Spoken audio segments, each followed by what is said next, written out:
Hello and welcome to day 2 here at SMTAi. Busy show yesterday and we're looking forward to the same again today. Got a number of guests coming on the show today, and my first guest this morning is somebody I've known for many years through the technology in the industry, but he's actually moved sideways a little bit and is also working in our side with the media on some podcasts. Of course, it's Mike Konrad. Nice to meet you, Mike. Hey, good to see you, Trevor. Okay. Thanks for inviting me. Yeah, so I mean, obviously we've talked many times over the years over Aqueous technologies and the defluxes that you manufacture and that sort of thing. What made you decide to go into the podcasting business? I lost a bet. No.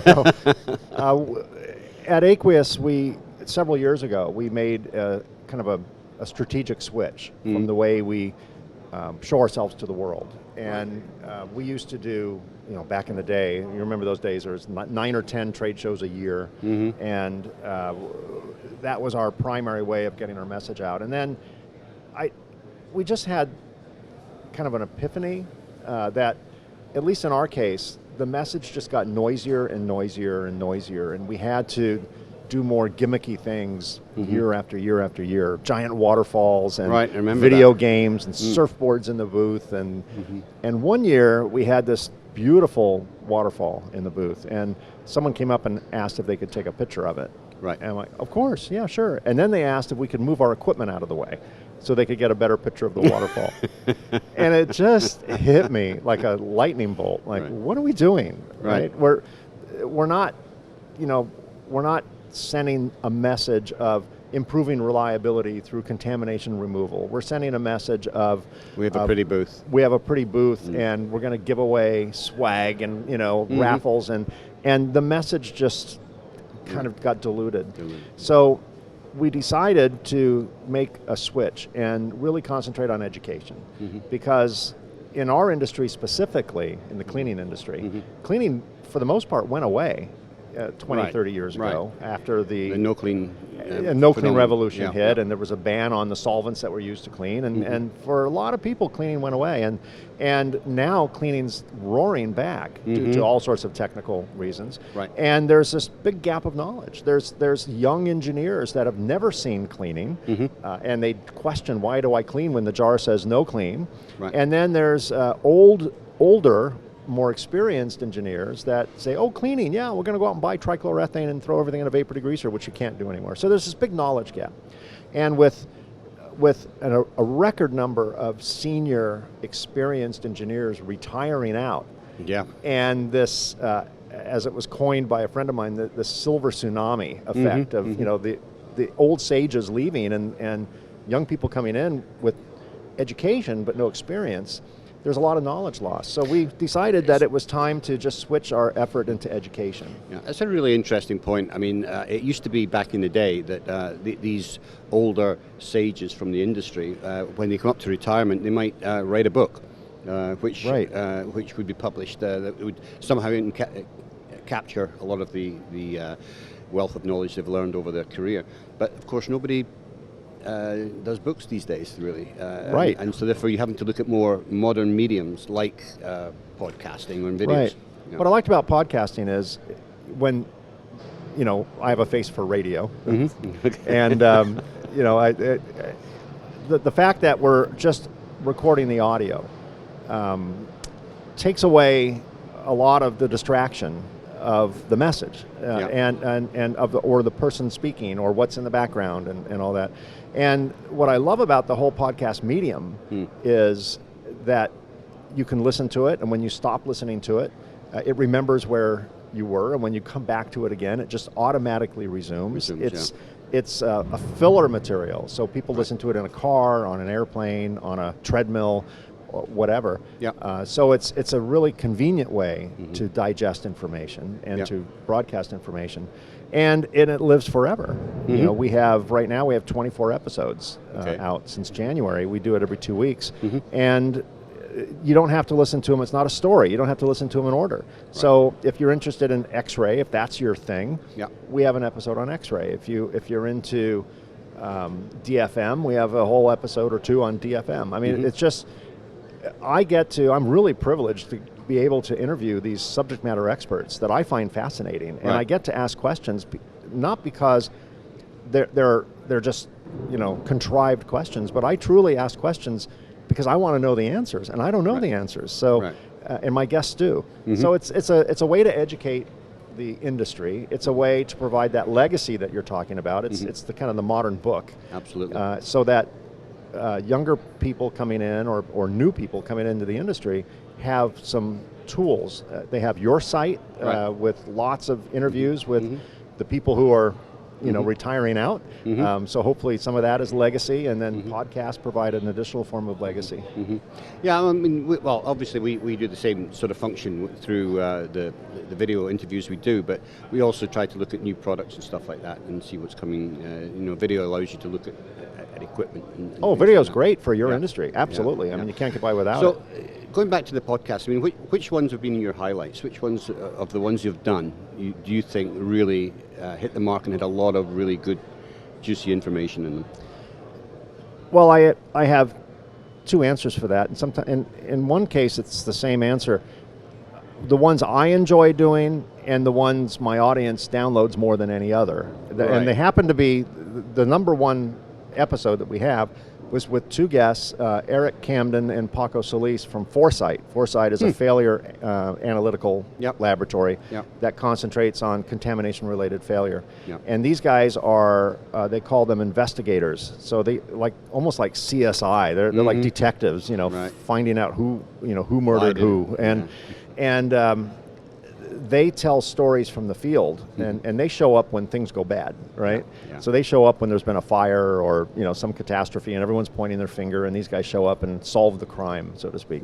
So I think maybe it's just humanity's interest in things that go wrong. When we hear about things that are going bad with one company, we feel better about ourselves, right? That's very true. So that was a very popular episode because they got to tell some pretty funny stories. Withholding all the names of the players, so we don't indict anybody. But that was a good one.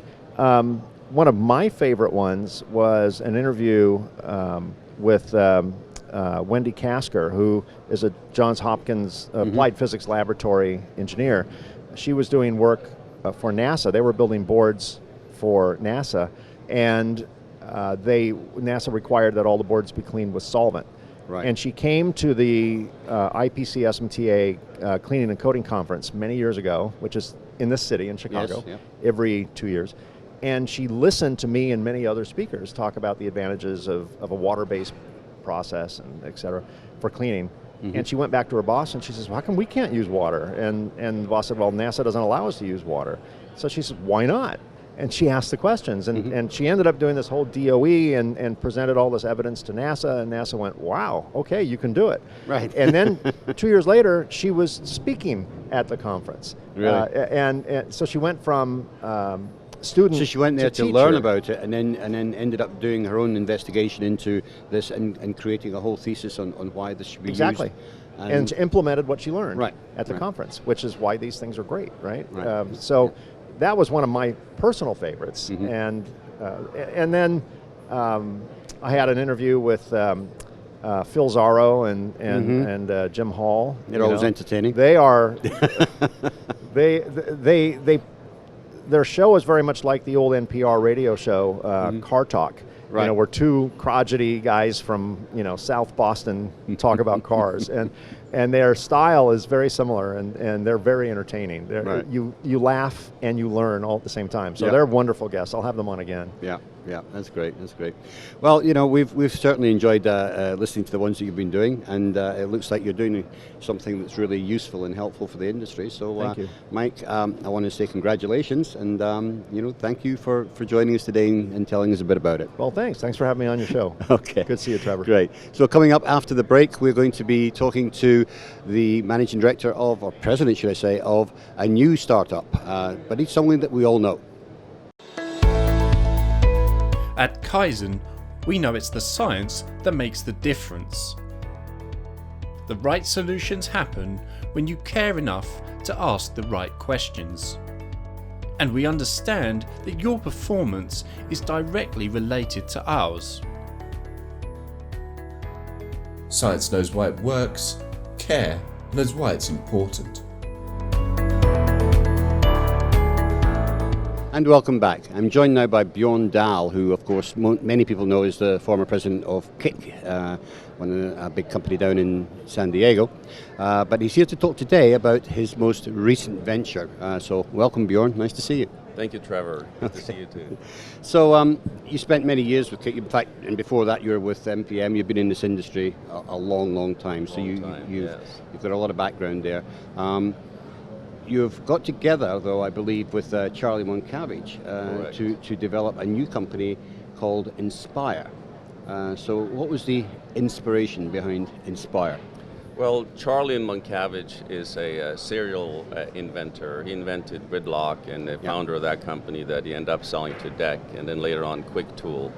And he was outside of the industry for a while. He is an inventor, and he's always inspired by things around him and comes up with some unbelievably innovative solutions. Okay. So what is the particular solution that you're bringing to the market this time? So, if I go back, you and I go back a long time to practically the beginning of the SMT industry, and I still think about those years with fond memories. And every NEPCON, every year, there were huge improvements in machines, in material, in technology. And then as the industry matured, there's still some, but they're few and far between. It's more evolutionary. And so what we are bringing to the show this year, we think is one a disruptive technology that is going to really shake up at least the fixture aspects of our industry. And so today, when you talk about machine fixtures from printers, placement, and so forth, there are essentially two ways of doing that. And I mentioned Charlie invented the pin support systems, still used widely today. And the other is to send out to a third party. You send out the electronic file, and you come a few days later, a metal plate comes back as a dedicated tooling. Right. So what we're introducing here at the show is a mini CNC machine where you strap in a PCB at the top of the machine. Right. You have a blank material at the bottom, and you hit start and walk away, and 2 hours later you come back, and now you have made your own dedicated fixture. Wow. And the price of the material is less than $100 per fixture. But more importantly, manufacturers it's an on-demand business. And so waiting days for a dedicated tooling is a problem sometimes. It's addressing a very big problem. I mean, because things are happening so much faster in the factory space. And as factories are continuing to automate, feeding the line faster changeover, faster tooling in this case are becoming important. But to be able to do it at such a low cost is quite incredible. What kind of materials are you using? So it is a type of foam, ESD foam, and the material itself is a whole science to it, because there are studies out there that indicate hard tooling is not optimal for a printing process. So this material has a certain level of give, certain level of pliability, and makes the printing process better. Right. It also is designed in such a way that it can utilize, many of the printers have like a vacuum feature, and the material that we use and the way it's designed allows to take advantage of that vacuum feature in printers. Right. So you mentioned earlier, of course, that Charlie started his career with Gridlock, which is a pin support system. So what are the advantages compared to a pin support system? Apart from obviously the capital outlay, I would guess. Right. So I think the pin support system will continue to be around. We've heard yesterday more and more now the PCBs get thinner, and certainly flex circuits, you can use a pin support. The pins themselves, they cannot get a distance between the pins less than about an inch. Right? So if you have a thin board, then the support between the pins may not be adequate. Right. If you have an odd-shaped board, it may be an issue. We had a customer yesterday, his boards were so thin that it would fit on one pin, but it would fall short of the second one. Right. And so I think that there will be some that will shift from a pin support system to ours, but they do work well for most companies. Right. There's also some complaints about solder paste dripping down and they get clogged, and there's maintenance with them and so forth. But so we have some advantages over them. Right. And miniaturization, of course, with geometries getting smaller. Right. You need a more dedicated support structure. Exactly. Yeah. And so that's our motto: stop tooling around, build your own. Very good, very good. Great. Well, I want to thank you for telling us about that today, Bjorn, and we wish you every success with it. And in fact, we will be taking a closer look at the machine later today, I believe. Yes. So we look forward to that. All right. Thank you so much, Trevor. Thank you. Okay. So that's it. Coming back after the break, we will have another guest joining us.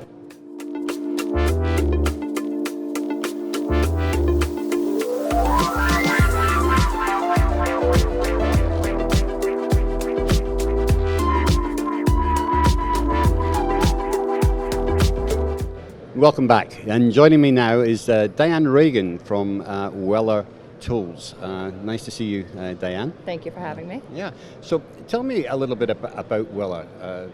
You do a wide range of benchtop tools and soldering systems, but maybe give me a quick overview of what you manufacture. Correct, so we have 3 platforms. Mm-hmm. We have an entry, we call it good, better, and best. Mm-hmm. But we like to focus on our WT and our WX platforms. Right. And with that, you have a wide range of tip selection. Mm-hmm. Our microprocessors are built into the unit so that your temperatures are accurate, so that we don't deal with any overshooting. Okay. Does that make the handles not get so hot? Correct. Because Correct. It's in the microprocessor, so then it goes Well, straight to it the controls tip. the temperature. Right. The temperature is controlled in the unit, not in the tips. Mm-hmm.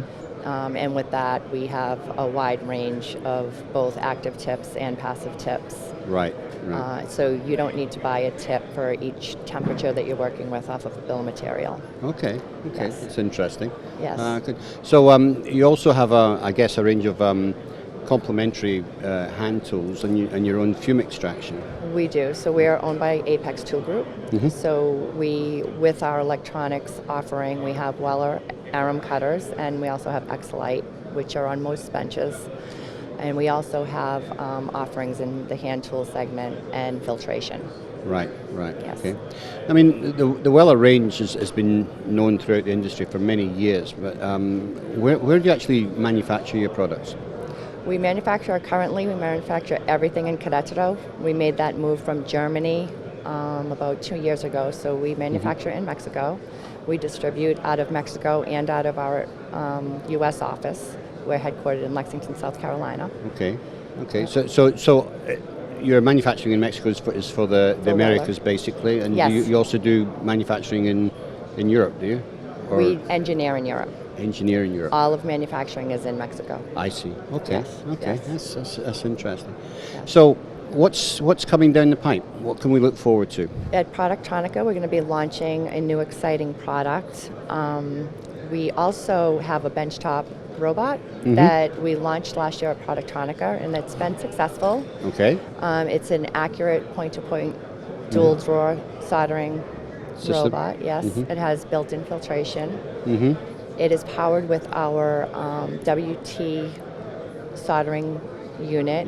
Yes, so which helps because you can do some touch-up if you have our WT unit. Right. And try to get a feel for how it's going to work before you set your profiles and your parameters. So how popular have these robotic systems become? It's a very competitive market, and we have been successful considering that we're Right. new and we were a little bit late to the game on that. Right. But yes, we sold 3 in Canada, 5 in the U.S. Right. Well, that's in a the good first start. year. Yeah. You know, Yeah. Is that a division you see that you'll be expanding further going forward? We're definitely more focused on our hand soldering and listening to the VOC of the customers in all of the countries. Right. And although automation is hot, we are still putting most of our focus Right. on our benchtop So with- hand soldering, Right. rework. So without giving the game away, basically you're going to be concentrating more on the process control with this new release you're bringing out at Productronica. Traceability, connectivity. Yeah. Okay. Yes, data logging. It's all things that we have on some of our higher end professional line WX units now, but we're going to be good. Yeah, showing some real exciting new tools at Productronica. Great. Well, we're all going to look forward to that. So make sure and visit the Weller booth at Productronica. Yes. Dyan, thank you for coming in today. Thank you. Thanks for having us. Thank you. Okay, so that's it from our invited guests for this morning. Later today, of course, we're going to be having some more panel discussions, and hopefully before the end of the day, I'll get a catch up on the show with Mike Skinner. But for now, this is Trevor Galbraith saying thanks for joining us.